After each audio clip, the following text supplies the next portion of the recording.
এক পঙ্গু মানুষ, তার নাম কেয়াবেন। সে সাউরি নামক জায়গার একজন বিজ্ঞানী ও একজন ভূত গবেষক। একটা কথা বলে রাখি, তিনি একজন বিদেশি ফটোগ্রাফারকে ভূতের ছবি তোলার জন্য নিয়োগ দিয়েছিলেন, কিন্তু দুর্ভাগ্যজনক সেই ফটোগ্রাফারের একটি ভূতের হাতে মৃত্যু হয়। একদিন তিনি একটি ভৌতিক স্থলে পৌঁছান। সেখানে সবকিছু পর্যবেক্ষণ করার পর একটি ভূত দেখতে পান এবং নিজের দলকে নির্দেশ দেন দ্রুত স্থানটি সিল করে দেওয়ার জন্য। তিনি প্রথমে ভূতটিকে গবেষণার জন্য আটকে রাখতে চাইলেন।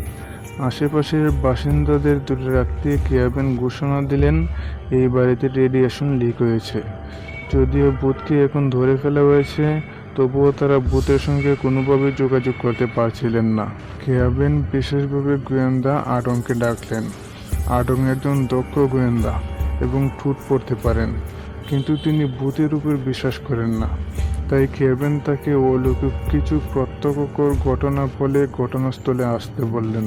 আডং ঘটনাস্থলে এসে দেখেন গ্লাস ঘরে তখন কেউ ছিল না। তারপর কেয়াবেনের সহকারী আডংয়ের চোখে বিশেষ এক ধরনের আইড্রপ স্প্রে করলো। আডং এবার ঘুরে তাকাতেই অবাক হয়ে গেলেন। ঘরের ভিতরে এক ছেলে হঠাৎ উপস্থিত হয়ে গেছে। এটাই সেই ভূত যাকে ধরা হয়েছে। ভূতটি হঠাৎ দাঁড়ালো, টেবিল থেকে একটি আপেল নিয়ে এক কামড় খেলো, তারপর সেটি ফেলে দিল। আসলে ভূতটি আপেলটি খাচ্ছিল না, বরং আপেলের আত্মাটি খাচ্ছিল। এ কারণে আডংকে আনা হয়েছিল। ভূত কথা বলতে পারে না, কিন্তু আডং ঠুট পড়তে পারে। আরেকজন ভূতের ঠুট পড়ে ভূত কী বলতে চাইছে সেগুলো কেয়াবেনের নিকট উপস্থাপন করতে পারে। মূলত সেজন্যই আডংকে এখানে আনা হয়েছিল। ভূতটি তখন ঘর থেকে বের হতে চাইল, কিন্তু দরজায় কোনো বিশেষ ব্যবস্থা না থাকলেও সে বাইরে যেতে পারছিল না। কেয়াবেন চাইলেন ভূতটিকে বের করে আডং তাকে অনুসরণ করুক, যেন তার পরিচয় ও পটভূমি জানা যায়। কিন্তু আডং এতে আগ্রহ দেখালো না, কারণ তাকে হাসপাতালে ঘুমায় থাকা মায়ের যত্ন নিতে হতো। এ সময় কেয়াবেন আডংয়ের হৃদয়ে আঘাত হেনে বললেন, তোমার মা এতদিন ঘুমায় আছে, তুমি এখনো বাঁচিয়ে রাখতে চাইছো, কিন্তু কখনো ভেবেছো হয়তো উনি এভাবে বাঁচতে চাইছেন না? একথা শুনে আডং রেগে গিয়ে ঘটনাস্থল ছেড়ে দেয়। সে চলে গেল হাসপাতালে মায়ের কাছে। সেখানে তার বান্ধবী ও তার পরিবারও উপস্থিত ছিল। মায়ের অবস্থার অবনতি দেখে এবং কেয়াবেনের কথায় আডং নিজের সিদ্ধান্ত নিয়ে সন্দিহীন হয়ে পড়ে। তার মাকে এমনভাবে বাঁচিয়ে রাখা কি ঠিক হচ্ছে? তাই সে সিদ্ধান্ত নেয় ভূত বিষয়ে জানবে। পরের দিন আবার কেয়াবেনের সঙ্গে যোগাযোগ করে। আডং কাজ শুরুর আগে কেয়াবেনকে একটি প্রশ্ন করল। সে শুনেছিল সেই বিদেশি ফটোগ্রাফারকে ভূত মেরে ফেলেছে। আডং সরাসরি ময়নাতদন্ত করতে গেল, দেখতে চাইল কীভাবে ভূত মানুষকে হত্যা করতে পারে। ময়নাতদন্ত শুরু করতেই পাশে থাকা দুইজন বয়ে বমি করে ফেলল। শেষ পর্যন্ত আডং ফটোগ্রাফারের হৃদয় বের করলো। তাতে দেখা গেল 5টি আঙ্গুলের দাগ। মাপ অনুযায়ী বোঝা গেল এগুলো ভূতের হাতের ছাপ। মানে ভূত তার হাত ফটোগ্রাফারের শরীরে ঢুকিয়ে সরাসরি তার হৃদয় চেপে ধরেছিল। আডং ভাবলো, ফটোগ্রাফার যখন ভূতের ছবি তুলে তখন সে ভূতের দিকে তাকিয়েছিল, আর এটাই তার মৃত্যুর কারণ। অর্থাৎ এই ভূত চোখে চোখ রাখলেই মেরে ফেলে। এদিকে কেয়াবেনের সহকারী সু ইয়াং গোপনে গ্লাসরুমে ঢুকে ভূতকে চুরি করে নিতে চাইল। সে নিজেই ভূতের গবেষণা করে বিখ্যাত হতে চায়। কেয়াবেন এটি দেখে দরজা বন্ধ করে দেয় এবং তাকে জিজ্ঞেস করে কেন এমন করলো। আসলে সু ইয়াং ছিল কেয়াবেনের প্রেমিকা, কিন্তু কেয়াবেনের কাছে ভূতের গবেষণা প্রেমের থেকে গুরুত্বপূর্ণ ছিল।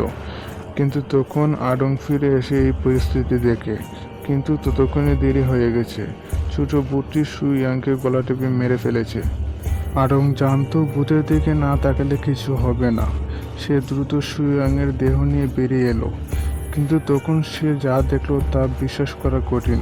সু ইয়াংয়ের আত্মা বাইরে ভেসে উঠল। তবে সাধারণ ভূতের আত্মা বেশিক্ষণ থাকে না, কিন্তু ছোট ভূতের আত্মা কেন এখনো টিকে আছে? ছোট ভূতের আত্মা এখনো পৃথিবীতে রয়ে গেছে। গবেষণা দল আডংকে কিছু যন্ত্র দেয়, ড্রিম স্পঞ্জ স্প্রে। এটি চোখে ছিটালে ভূত দেখা যায়। আডং সঙ্গে একটি বন্দুকও নেয়। যদিও গুলি ভূতকে স্পর্শ করতে পারে না, তবু আত্মরক্ষার জন্য সে বন্দুক রেখেছিল। এটাই কেয়াবেন জানতে চায়। প্রতিদিন একটি নির্দিষ্ট সময়ে ছোট ভূতটি বাইরে যেতে চাইতো, গবেষকরা জানতো ভূতরা মৃত্যুর আগে যা করত তাই মৃত্যুর পরেও পুনরাবৃত্তি করে। আডং ভূতটিকে অনুসরণ করতে থাকে। সে নিশ্চিত ছিল ভূতের সঙ্গে চোখাচোখি করা যাবে না। ছোট ভূত হাঁটতে হাঁটতে একটি বাস স্টপে যায়। বাস থামাতে চায়, কিন্তু বাস চালক ভূতকে দেখতে পায় না, তাই থামে না। আডং নিজে বাস থামাতে চেষ্টা করে এবং প্রায় দুর্ঘটনারও শিকার হয়। বাস চালক চেঁচিয়ে গলা বন্ধ করে। এরপর ছোট ভূত বাসে উঠে বসে আর আডং তাকে অনুসরণ করে। আডং বুঝতে পারে ভূতটি যেন এক সাধারণ মানুষ। কিছুক্ষণ পর ভূতটি বাস থেকে নামে। আডং অনুসরণ করে। একসময় তারা পৌঁছায় একটি স্কুলে। মনে হয় এই স্কুলেই ভূতটি একসময় পড়তো। ভূতটি দ্বিতীয় তলায় গিয়ে একটি ক্লাসরুমে ঢুকে বই পড়ে, এমনকি প্রশ্নও সমাধান করতে থাকে। সম্ভবত মৃত্যুর আগের অভ্যাস থেকে এগুলো করছে। কিন্তু ছোট ভূত হঠাৎ পিছন ফিরে তাকায়। তাদের চোখ প্রায় মিলেছিল। আডং তৎক্ষণাৎ মুখ ফিরিয়ে নেয়। আডং ঠিক তখনই দেখতে চাইল ভূতটি কি লিখছে। ভূতটি এরপর চলে যায় ব্যালকনির দিকে, যেন কেউ নিচ থেকে ডাকছে। হঠাৎ সে রেলিংয়ে উঠে পড়ে এবং লাফিয়ে পড়ে। আডং দৌড়ে নিচে নামে, দেখে ভূতটি মাটিতে পড়ে আছে, আধমরা অবস্থা, শরীরে রক্ত। কিন্তু তার শরীর ধীরে ধীরে আবার স্বাভাবিক হয়ে যায় এবং সে উঠে দাঁড়ায়। তারপর সে একটি কোণায় গিয়ে চুপচাপ বসে পড়ে। আডং তার ঠোঁট পরে বুঝতে পারে ছোট ভূত বলছে সে ক্ষুধার্ত না, কিন্তু আডং ক্ষুধার্ত। ঠিক তখনই এক মাতাল লোক এসে ভূতটির গায়ে প্রস্রাব করে। সেই মাতাল ভূতের দিকে তাকিয়ে ফেলে। ফলে সঙ্গে সঙ্গে ভূতটি রূপান্তরিত হয় এবং মাতালটির হৃদয়ে হাত ঢুকে তাকে মেরে ফেলে। আডং জানতো বিপদ আসছে। সে দ্রুত তার গুলিতে ড্রিম স্পঞ্জ স্প্রে করে ভূতকে গুলি করতে চাইল, কিন্তু এ দৃশ্য পুলিশ দেখে ফেলে। তারা ভেবে ফেলে আডং কোনো মানুষকে মারতে যাচ্ছে। পুলিশ এগিয়ে আসলে আডং পালিয়ে যায়। ভূতটি এবার আডংকে খুঁজে পায়, কিন্তু চোখে চোখ না পড়ায় তাকে ছেড়ে দেয় এবং নিজে ক্লাসরুমে ফিরে যায়। আডং সিদ্ধান্ত নিল যে ছোট ভূতটিকে জানতে হলে স্কুলে যেতে হবে। সে ছোট ভূতের একটি ছবি নিয়ে স্কুলের প্রধান শিক্ষককে দেখালো। শিক্ষক বুঝলেন আডং একজন পুলিশ, তাই ছোট ভূতের সম্পর্কে বিস্তারিত জানালেন। ছোট ভূতের নাম ছিল চেং ইয়াংসি। সে একটি বিরল রোগে আক্রান্ত ছিল। বুকে ও গলায় একসঙ্গে একাধিক টিউমার ছিল। অপারেশন করলেও টিউমার বারবার গজিয়ে উঠত। একসময় তা তার মুখেও ছড়িয়ে পড়ে। লোকে তাকে নিয়ে হাসাহাসি করত। সে এই যন্ত্রণা সহ্য করতে পারত না। তার মায়ের নাম ছিল জুংছুন। ছোট ভূতের মৃত্যুর দিন, অর্থাৎ যেদিন সে স্কুলের ব্যালকনি থেকে লাফ দেয়, সেই দিন স্কুলেই উপস্থিত ছিলেন তার মা। অর্থাৎ ব্যালকনি থেকে যাকে দেখে সে লাফ দিয়েছিল, সে ছিল তার মা জুংছুন। কিন্তু আসল সত্য আরও ভয়াবহ। ছোট ভূত লাফিয়ে মারা যায়নি। সে তখনও জীবিত ছিল, কিন্তু তার মা দৌড়ে এসে নিজ হাতে তার গলা টিপে ধরেছিল, যতক্ষণ না সে নিথর হয়ে যায়। পরে আশেপাশের মানুষ এসে তাকে টেনে সরায়। ছোট ভূতকে হাসপাতালে ভর্তি করা হয়, কিন্তু কয়েক মাস পর জুংচুং আবার গোপনে হাসপাতালে যায় এবং তাকে নিয়ে যায়। বলা হয় সে এক ফুল গাছ লাগাতে যায়, সেখানে তার মৃত্যু হয়। অনেকেই সন্দেহ করে জুংচুংই তাকে হত্যা করে। আডং এই সন্দেহকে গুরুত্ব দিতে শুরু করলো। সে বুঝলো ছোট ভূতের মৃত্যু ও তার আত্মা আটকে থাকার পেছনে জুংচুনের হাত আছে। তখন সে কিয়াবেনকে ফোন করে ডাকে একটি ডেফোডিল ফুলের মাঠে, এটি ছোট ভূতের শেষ অবস্থান বলে জানা যায়। ঠিক সেই সময় কিয়াবেনের বস তাকে ফোন করে রীতিমতো ধমক দেয়। তিনি বলেন কিয়াবেন ভূতের নামে মিথ্যা গল্প ছড়াচ্ছে। আডং এক অপরাধীকে বাঁচাতে গিয়ে দুজন সাধারণ মানুষকে আহত করেছে। বস কিয়াবেনকে বলেন, ভূত গবেষণা বন্ধ করো, টিম ভেঙে দাও এবং এক গালি দেন, তুই একটা ভূত ঘোড়া। এটি ছিল বসের 744তম ভূত ঘোড়া বলা, এবং প্রতিবার এই কথাগুলো কিয়াবেনের হৃদয়ে ক্ষতের মতো বাজত। তবুও সে আডংকে এই খুব বুঝতে দিল না, কারণ সে চায়নি আডং তার আসল উদ্দেশ্য বুঝে ফেলুক। গবেষণার দল পৌঁছে যায় ড্যাফোডিল মাঠে। কিয়াবেন দেখতে পেল পাশে একটি রেডিয়েশন সেন্টার, একটি শক্তিশালী চৌম্বকীয় কেন্দ্র। সেখানে হাত বেড়ে সে খুঁজে পেল চৌম্বক ক্ষেত্রের কেন্দ্র, অর্থাৎ ছোট ভূতের দেহ ঠিক এখানেই ছাপা পড়ে আছে। তারা খোঁড়া শুরু করে। আর সত্যি বেরিয়ে আসে ছোট ভূতের মৃতদেহ, যা মাটির নিচে চাপা পড়ে আছে। আড়ং সঙ্গে সঙ্গে ময়নাতদন্ত করে। তার গলায় দম বন্ধ করে মরার দাগ স্পষ্ট। সবাই ধরে নিল জুংচুংই তাকে হত্যা করেছে, কিন্তু আড়ং ভাবে ভিন্নভাবে। সে বলে হতে পারে মা তার ছেলেকে দুঃখ থেকে মুক্তি দিতে চেয়েছিল। হয়তো এই মৃত্যু তার কাছে মুক্তির মতো ছিল, তাই তার আত্মা প্রতিশোধ নিতে নয়, ভালোবাসা থেকেই রয়ে গেছে। সবকিছু জানার পর হঠাৎ কিয়াবেন চিৎকার করে বলল, আমি জেনে গেছি কিভাবে ভূত হওয়া যায়। এটাই ছিল তার আসল উদ্দেশ্য। তারা ফিরে গেল ল্যাবরেটরিতে। আড়ং মনে করলো ছোট ভূত বিপজ্জনক, তাকে চিরতরে বন্দি রাখা দরকার। কিন্তু কিয়াবেন এতে রাজি নয়।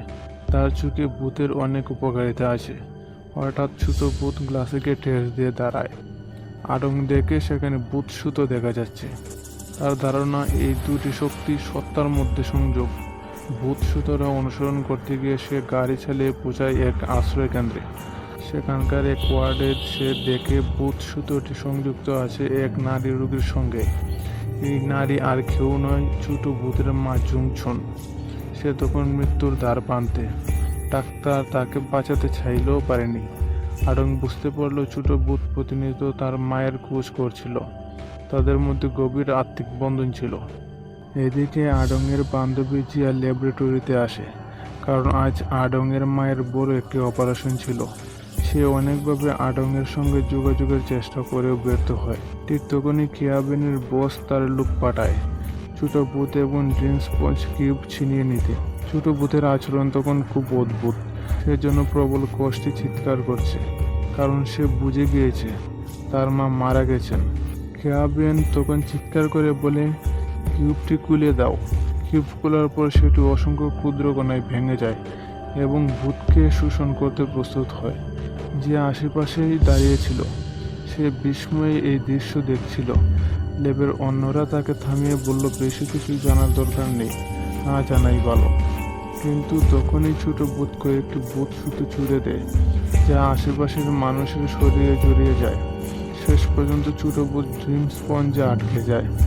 এই মুহূর্তে কিয়াবেনের শরীরেও ভূতের শক্তি চলে আসে। সে যেন নিজেও ভূতের মতো হতে শুরু করে। অন্যরা ঘুরে তাকাতেই দেখে কিয়াবেন অদৃশ্য হয়ে গেছে। আড়ং তখনও আশ্রয় কেন্দ্রে। সেখানকার ডাক্তার জানায় জুংচুন ভূমিকম্পের সময় ধ্বংসস্তূপে চাপা পড়েছিলেন। 16 দিন বেঁচে ছিলেন। তার হৃদয় বারবার বন্ধ হয়ে যেত, কিন্তু কেউ যেন হৃৎপিণ্ড মাসাজ করতে আসতো।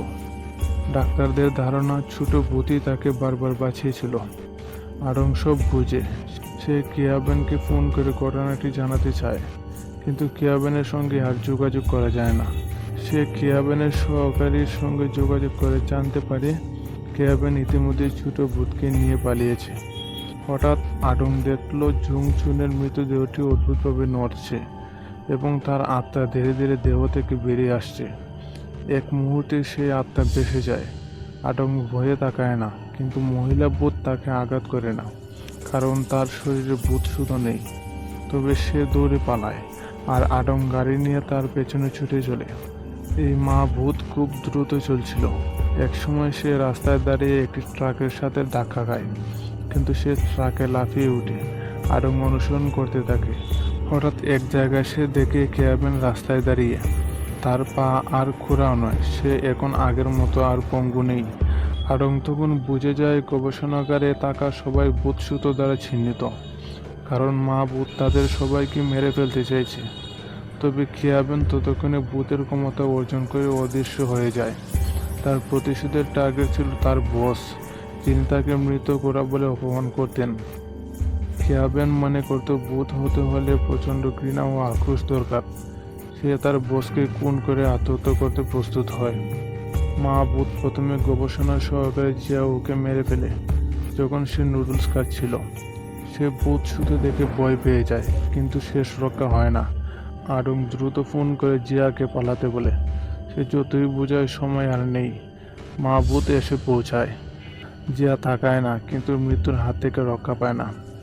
আড়ং ল্যাবরেটরিতে এসে দেখে শুধু জিয়ার দেহ পড়ে আছে।